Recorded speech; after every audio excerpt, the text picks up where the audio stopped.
PV Sindhu ఆమె medal తెచ్చిందని చెప్పి మంత్రులు మొత్తం ఎయిర్పోర్ట్ పోయి ఊరేగింపు తీసుకొచ్చింది.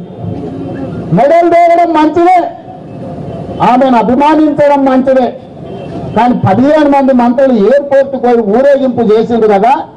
ఇవాళ తెలంగాణలో పసుపు రైతులు నిజామాబాద్ జిల్లాలో చచ్చిపోయిన రైతు కనీసం పలకరింపు కూడా నోసుకోలేదంటే ఇవాళ వాళ్ళ ప్రాధాన్యత ఏముందో పాత్రికేయ మిత్రులు ఆలోచన చేయాల్సిన అవసరం ఉంది. పివి సింధు ఆమె మెడల్ తెచ్చిందని చెప్పి మంత్రులు మొత్తం ఎయిర్పోర్ట్ పోయి ఊరేగింపు తీసుకొచ్చింది. మెడల్ తేవడం మంచిదే, ఆమెను అభిమానించడం మంచిదే, కానీ 15 మంది మంత్రులు ఎయిర్పోర్ట్ పోయి ఊరేగింపు చేసిండు కదా.